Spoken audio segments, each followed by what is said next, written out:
It's August 2nd, 2012. Subsoiling this field for the first time. Still getting things tuned.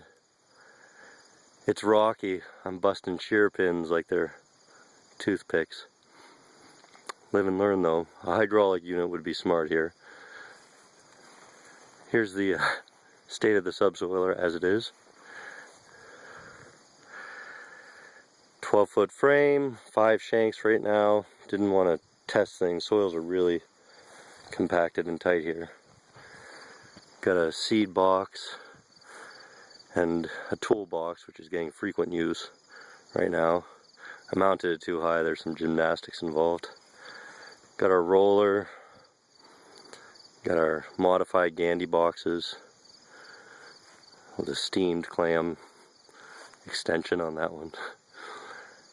So the seed goes up in the Gandy boxes, flows down through the tubes. There's a PTO pump pumping liquid from the front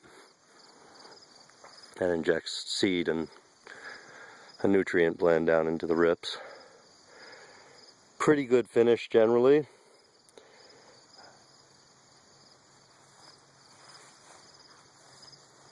I decoupled the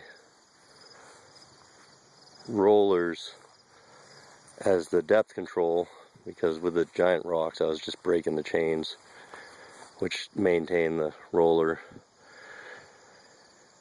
maintain the shanks at a given depth, and using the roller to do that. So I'm getting a less smooth finish than I was, but the roller's still packing nicely. Depth wheels are working well. I've got the PTO pump right there. I've got a tube going up to the front to a tank. Got a filter, on-off valve, foot valve in there, and so forth. But the soils are getting some oxygen for sure. Can still see the urine spots that got me so excited at the beginning of the season. Also put on some nutrient blends onto this ground. Fish, calcium nitrate, Sopomag, sea crop, humates, Jerry Brunetti's fusion, boric acid, phosphoric acid.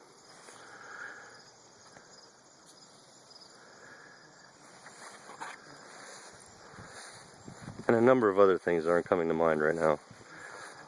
Traces, copper and zinc sulfate. You can see a rip right here.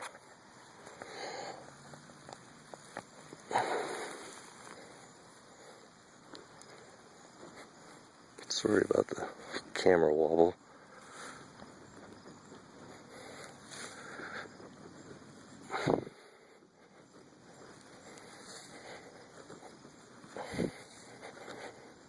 So it looks like I'm going about 1 foot deep. It's the first pass, first loosening.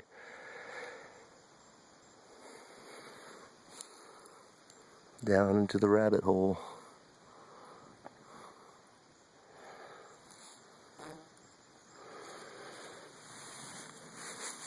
First step, limiting factor. I think it's a pretty safe bet that it's physical compaction and lack of oxygen. A lot of the other nutrients are going to come available, but I think there's a real strong logic in doing a nutrient jumpstart when you have such substantial deficiencies of other nutrients that vigorous plant growth isn't possible, and it's this physical loosening plus the aerobic organism habitat, both micro and macroorganisms, and vigorous plant growth that's going to be pumping carbon and nitrogen out of the air into the soil, fueling the system. So, learning, experimenting, making progress, and as I do it I can feel the land taking a giant breath of air for the first time in a long time. signing off.